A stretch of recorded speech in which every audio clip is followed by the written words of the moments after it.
right. So, hello and welcome to Generational Archives, the show where we connect, heal, uncover through intergenerational conversations and archival research. I'm Dr. Raina J. León. I am, as you know, your scholar, creative, intuitive researcher, and I am at the table, the dining room table of my parents this time with Dr. Norma D. Thomas and my father, Mr. Eddie León. So, Mommy, how are you going to introduce yourself today? Just as always, being glad to be here with you today and happy that we're recording in my house. I know, with our first guest, who is my father. So we'll introduce, or Papi will introduce himself in just a moment, but we wanted to start with our check-in question, which is for all of us, which is, how do you like your coffee? Mommy, how do you like your coffee? Well, I like my coffee with powdered cream because I'm lactose intolerant, so I can't put any milk products in it. And some sort of artificial sweetener because I'm diabetic and I don't put sugar in it. So it's a lot of those things. I don't drink my coffee black. Okay, Papi, how do you like your coffee? Coffee with the creamer and a little sugar. You like brown sugar. Brown sugar. And that's it. Okay. I love the way that Papi makes a coffee, which is why Papi always makes a coffee for me. And every time I come into the house, I say, Papi, make the coffee. But I want to say that the best coffee that I ever had was either from my Titi Gladys, who just everything that she touches on the stove is gold, or from my Juanita, and especially the old way of actually heating the grounds on the stove and heating the milk and like the whole colander of like draining the water. It's a whole ritual of coffee, and just I like it the same color as the inside of my wrist. And with whole milk, even though I probably shouldn't have the whole milk, but it's the whole ritual of also being in a space that scent is just emanating from the pot, and it's a conversation. So for me, coffee is just not generally the drip, although when Papi makes it, it feels like home. And we drink coffee all day. Yes. Whether it's 20 degrees, 10 degrees outside, or 100 degrees outside. I've acclimated to being in a Puerto Rican family, so it's coffee all day, and it could be strong coffee sometimes. So coffee, and more coffee doesn't keep me up at all. How many times of coffee a day? Several. Several times, 3-4 times a day. In the evening, in the middle of the day, in the morning, and several times a day. Yep, I used to love that about going to my Juanita's house too. Of whatever it is, whatever the weather, there's always time for. And you would say, "Oh, Juanita, it's too hot," and it didn't matter. No, it didn't you would matter. still get this coffee, and it'd be 100 degrees in the house. Yeah, but you always need coffee. You always need coffee. So I asked a question because it's one of those things that's not captured in the records, right? When we think about generational archives, when we think about doing this ancestral research and preserving for the future our memories and our connections with our peoples, how we take our coffee is such an intimate thing, but it's not something that would be in any kind of document other than being in like a journal or something. So that is our gift to the future. Welcome y'all to that invitation. And you might even think about, how do I take my coffee? How do my parents take their coffee? Is this also a generational thing? Does the way we take our coffee indicate family and home? So Papi is our first guest. You want me to add something to that coffee thing? No, I'm good, Papi. I'm good. No, I'm saying, you want me to add a comment to that coffee? Oh, yeah. What do you want to say? I just want to say that in a Puerto Rican family, one of the things that happens with the coffee is that a lot of times people drink coffee just the regular way, but with us, when we grew up with coffee, we drink coffee with bread. Yeah. And bread, we dip the bread in the coffee. Oh, yeah, I love that. Some people may say, ooh, they don't like it that way, but with us, that's a meal. Mm-hmm. And a lot of times, for poor people, that will be your meal, coffee with bread. And so it will sustain you throughout the whole day. Yeah, I remember my Juanita would often make us that, when I was a kid, I think earliest I had coffee was maybe 2 or 3. I used to have it in my bottle even. And I remember when my Juanita stopped taking care of us when I was going to school, and Mommy would make coffee at home, and I'd be like, so I'm ready for my coffee. And Mommy would be like, no, you're 4. Like, what is the matter with you? But it was that, right? Like, I had my coffee in the tin cup with some pan, and that was the morning breakfast. It was probably more milk than actual coffee, but even talking with Mateo, my husband, for those who are not familiar with our family structure, I would say, okay, the kids can have coffee at 3. He'd be like, that's weird, Raina. But yeah, I appreciate that context for coffee as a meal and connecting it to also the humble beginnings. So, Papi, one of the things that I've always been fascinated with is that anytime you and your siblings talk about the past or locations, you often recount all the specific addresses of where you lived. So can you tell us, like, some of the places and the addresses of where you lived? Like, you started out in New York. In New York, we lived in 124 East 128th Street. That's in Manhattan, Harlem East Side. And then in Philadelphia, we lived at 1242 West Girard Avenue, right? And from there, we moved over to South Philadelphia, to 2101 Taney Terrace. And they're the 3 places that we kind of gravitated to. Yeah, yeah. And then, so each of those places had its distinct character. Can you tell me about what the place in New York was? Well, the place in New York was it was right beside Park Avenue. It was a mixed neighborhood, blacks and Latinos, Italians on the opposite side of the street, on like maybe the 24th Street. There were Italians about at that time, I think, a little further up there like that. So the neighborhood was divided ethnically. Mm-hmm. So that was one thing. It was pleasant because we did a lot of activities in the streets. Mm-hmm. We played stickball. We went to the river because we were close to East River. So we went in there, called ourselves fishing. Mm-hmm. I saved my friend's life one time because he almost drowned in East River. Right, I jumped in the water and brought him out. And so we played baseball. It was a lot of fun. It was a lot of fun in New York City. Did you ever catch anything in the East River? No. Because we have makeshift fishing rods. Uh-huh. We couldn't catch anything with those rods.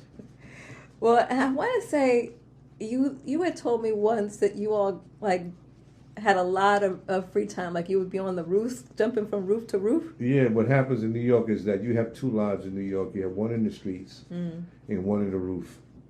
For example, because people, with so many people, that people will go up in the roof at night, especially on hot weather, to get fresh air. Yeah. And things like that. Then people had houses, and they built houses they built houses in the roof. They also had bird houses. People catch pigeons, and they will train pigeons, and they have pigeons in the roof, and they're very possessive very possessive of those pigeons, and they will fight you and for those pigeons if you try to get rid of them. So it was, you have a life in the streets and a life on the roof. Yeah. Well, wasn't there a story that you told about jumping from the roof with your friends and one person fell? This is what I remember anyway. No, we jump from roof to roof. Mm-hmm. I mean, that's the thing that you play with, right? Mm-hmm. But I don't remember anybody actually falling from the roof, right? But we did jump from roof to roof. Mm-hmm. And abandoned houses too. We went to abandoned houses. Because sometimes we'd be chased by gangs or chased by cops, so we go to abandoned houses to avoid the cops and the gangs.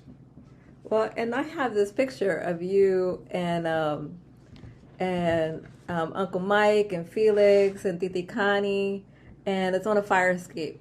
That's on 128th Street. On the fire step, that's all of us right there. Mm-hmm. We were trying to. I think I'm the guy drinking milk. Yeah, that's right. All right. That's right. Philly showing his muscle. Michael showing his muscle. Uh-huh. And I don't know who's that in the Didi back. Connie. Mm-hmm. Connie in the back. That was the picture. Yeah. Well, and I remember there was one apartment. It must have been here where the bathroom was down the hall. Yeah, the bathroom was outside. Most of the times, the bathroom in New York City were on the hallway, and it was a communal bathroom. That because other people lived in an apartment, and one of the things that happened in our family was that the landlord was overcharging us for years, and my mom took him to rent control, and she got a judgment against him, and then after she got a judgment against them. The judgment was that she can live there for 2 years without paying rent. Oh, really? Wow. Right, and so he got mad at my mother, and he hired what they call like a witch to put a spell on my mother and to get out of there and things like that. And he started building. He went outside, started building. He dug up a grave. Oh, wow. And told my mother that. This is where she's going to be at. And my mother prayed afterwards, and and my mother said in her prayer, whatever he has in mind for me, let it be his way. And he wound up getting what they call that disease on the liver, cirrhosis of the liver, and his stomach blew up real big, and he died. Oh, wow. Yeah. Yeah, and there's another part of that story, right? Because there was a clown in the story. What was that story? Oh, that was, we had a lady that was, that one of the ladies that he moved into the apartment was what we consider a witch. And she moved next door. She didn't have no furniture, right? But she was always making, having like whatever ritual that she was doing, some type of ritual. And ever since then, that's when I started having a lot of nightmares and getting sick and seeing what I consider evil figures at night. And I would wake up and I'll see like a demon sitting over me, and I would be so afraid that I would be and I lose my voice at night. And my mom would always have me with all kind of crucifixions and saints. I have them all over the bed at night. That's the only way I could sleep. And ever since then, I was kind of had a phobia about being in the dark. Yeah. You know, so one day my mom went out, and we were in the living room, and we heard a noise, and I opened the closet. And when I opened the closet, I saw this figurine on top of the closet. It looked like a clown, but it had gold teeth. And it started looking at it like me, and it was like alive. So I hollered to my brothers, La cosa mala, the evil one is here. And we started running towards the living room. And we went to the living room, and we all jumped underneath this bed, right? And Nelson was a baby. But he was crying. And And when we jumped on the bed, the thing grabbed me by my leg. And the thing grabbed me by my leg. And so I always had a rosary on. I shined the cross on him. When I shined the cross on him, it backed away. And then my mother came. Then we were afraid. We were always afraid we would come out the thing like that. My mom came, and she did. She started blessing the house and all that. And we attribute that to the lady next door. That she was probably possessed. We thought she was possessed. In New York, one of the things in New York happens is that they have so many different cultures that people bring their culture thing. You have people in my family, for example, they have people that read your palms, people that do readings, right? One of the readings I got was that I was bones, and then I wouldn't survive my youth. And then after that, my mom stopped taking me to places like that. My father took me to places to that, but my mom said no. She said she believed in God. And that's what she don't believe based her her belief in. Yeah. So she stopped taking me to those kind of things because I was really sickly when I was small. Mm-hmm. Yeah, you were in the hospitals for a year, right? Yeah, for years sometimes. Mm-hmm.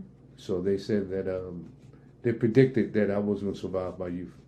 And here you are. Yeah. Here you are. Well, and then eventually, so Daddy Ning was a merchant marine, and so traveling 6 months out of every year, and Manuelita staying home with you all, 6 at home, 2, and then sometimes 7 at home, and your sister Ada Irma in Puerto Rico. What was that like for you too, as a young person, of like your dad is gone for a long time? For one thing with that was we were always hopeful and real excited when my father come home, but we knew that he would be gone for a long time. And the thing about it with my mom, she was a single parent, right, in a very, very hostile area where she didn't really speak English. Yeah. So it was very difficult for her, right? And that time what made it very difficult was that they have really strong welfare laws. That the welfare caseworker was like a police officer. They come in your house and they I don't know if you ever seen this movie Claudine. Yeah. Right, whereby they come in the house and they can take your welfare away from you, and your aid from you if they suspected that you had a man in the house, and they would look in your closet looking for shoes and men's shoes, and based on that alone, they would take your thing like that. But what stopped that was that people started getting very, very violent towards them and hurting them and basically actually killing some of them. So the state got involved. The state of New York got involved, and they made them get away from that police action type of thing. They were no longer required to report those kind of things. It was it became more like what it is today, caseworker kind of thing. But that was very difficult because a lot of times we had food, we didn't have food. My mother, sometimes she would feed us and not eat for days. And that's why my mom always had problems with her eating habits because my mom won't eat sometimes in order to feed us. Yeah. And that must have been really hard to see her. Yeah. And then, but my mother was a very giving person because she brought many of her family members, right, into our house, right, and took care of it. In fact, one of the ladies that my mom brought in there was Bibi's girlfriend, Olga. And she had no place to stay, and she lived with my mom. Nephew lived with my mom with us. So my mom took a lot of people in the house. Yeah. And give them a chance to make it in the United States. So, you were the first one born in New York because Titi Vilma and Uncle Mike were born in Puerto Rico, right? And so, but how much conversation did you have with the family in Puerto Rico while you were growing up?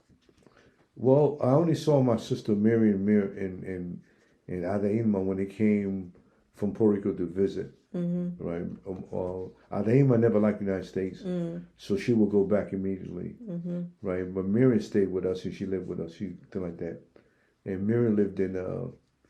Miriam was very, very smart. She was real smart. So, and but she was kind of rebellious. She had a fight with my mom. Right. We jumped her.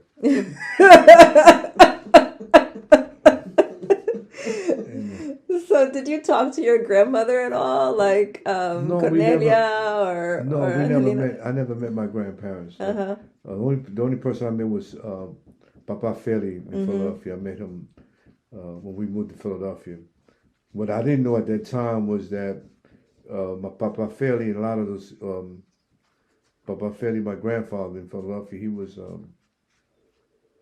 a retiree from the Naval Yard. And what happened with him is that after the Second World War, they let all the minorities that work in the Naval Yards go, and they kept the white folks. So a lot of minorities that had those jobs, they were paying good well at the time. In order to survive, some of them kind of built their own little businesses. Yeah. My grandfather had a restaurant business. His brother had a cleaning business. Mm-hmm. He lived in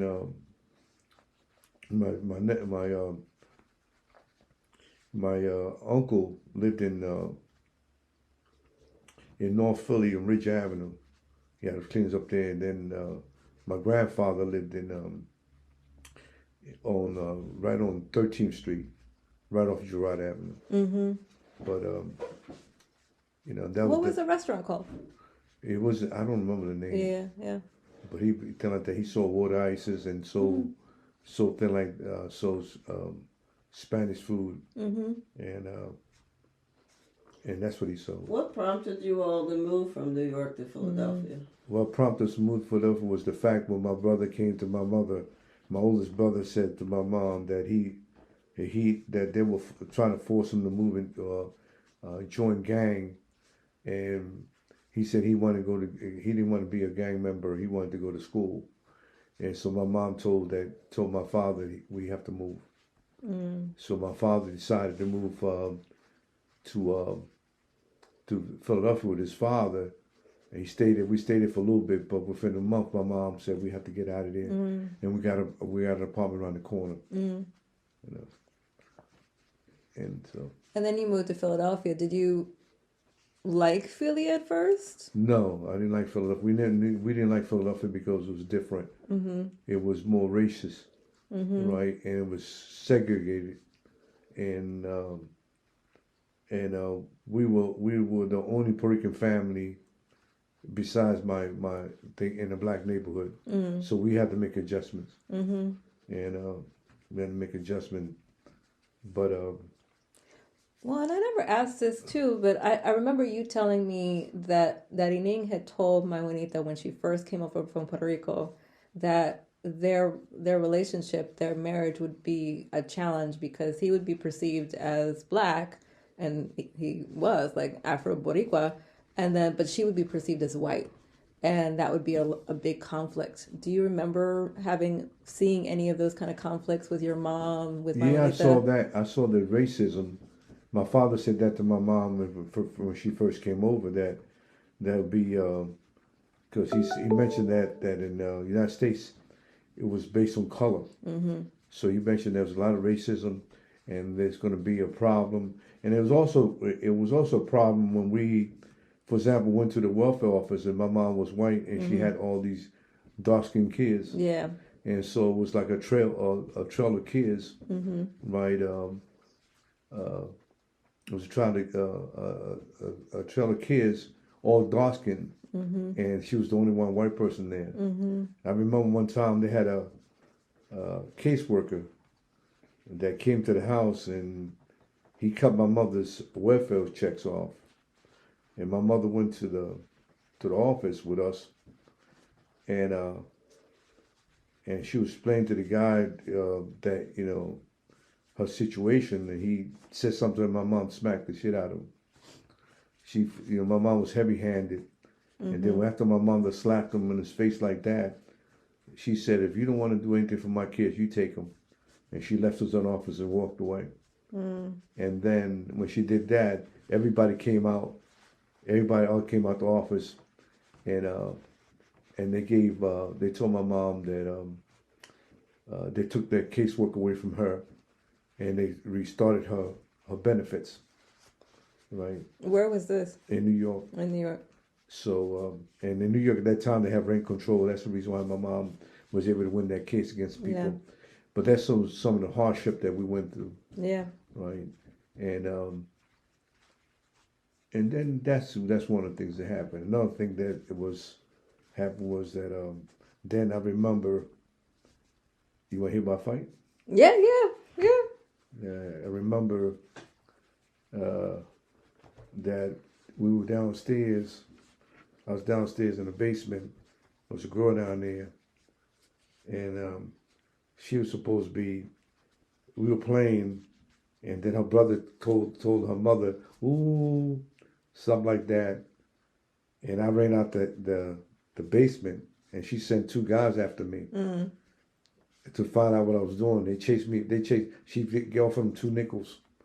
So they chased me down for 3 blocks and brought me back to be confronted by this lady. And she hollered and screamed at me. And she was the lady downstairs in the basement. And her name was Pilar. And Pilar, I don't know if she hollered and screamed at me, but I came upstairs crying.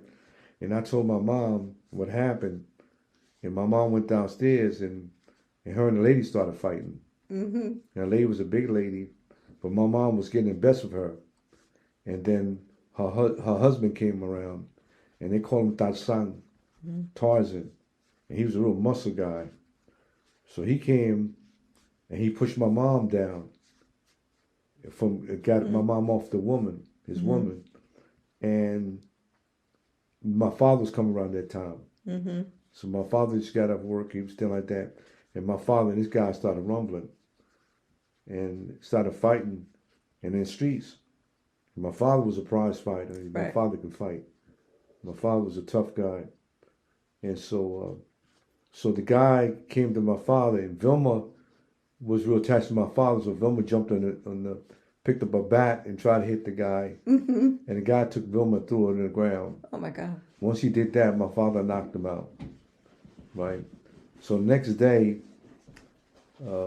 a gang of people came to my house, banging on the door, looking for my father. And then my mom got a message to my father, what happened, and my father contacted his brother. His brother was a longshoreman, baby, and they came over with their gang, and they broke the guy's door down and threatened him and the wife and looking for him, and they decided to move out because my uncle was also a prize fighter. Plus he was kind of dangerous. He was a gangster. They came in there. They had white guys in there with rags on their hair, with pipes and everything, and they didn't want that kind of drama. Oh my! I think that's one thing too. Like, there's always a fight that's coming up in a story with you. Well, even your name, right? Your name, Eddie. Can you tell those who are listening, where did your name come from? Oh, the name came from my father's best friend. Yeah.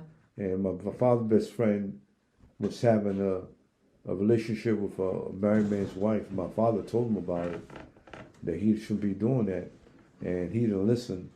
And the husband came and killed him. Yeah. And my father named me after him. And that's the reason why I never liked that name, Eddie. Yeah. Because I was one of the Spanish names. So I changed my name from Eddie to Eduardo. And I went all my life with Eduardo. Right? So much so that mommy didn't know your real name until like a few years ago. So what happened was that instead of spelling with the U, I spelled it with a W because it made white people say my name right. Yeah. If I'd have spelled it with a U, they would have said it right.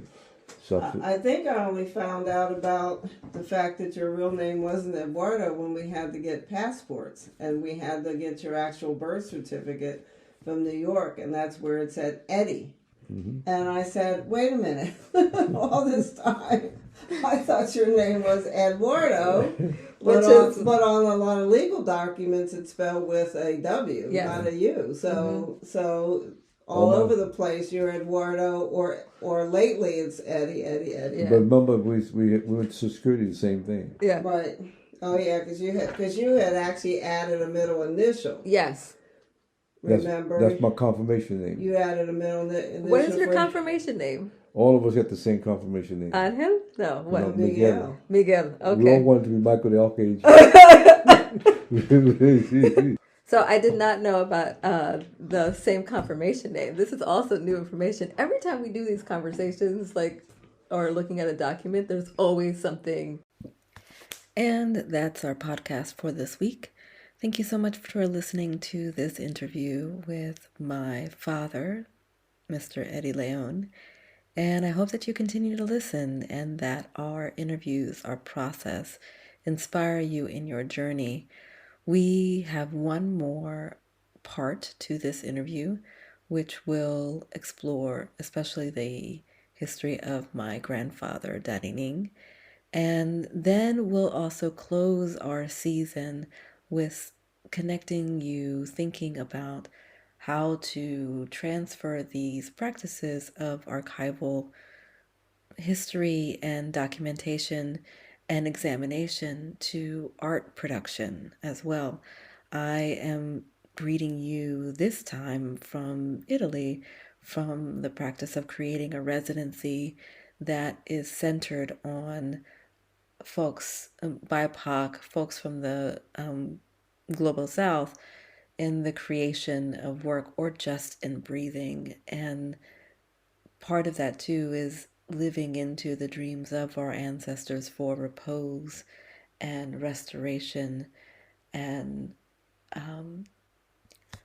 inspiration. And I hope that this project in the work of ancestry and ancestral recovery and relationship inspires those who are artists to also be in relationship. So we look forward to connecting with you through Patreon, through the comments, through the YouTube channel, however you would like to greet us and meet us. We are eager to connect. And we hope that you have a great week. Bye, y'all.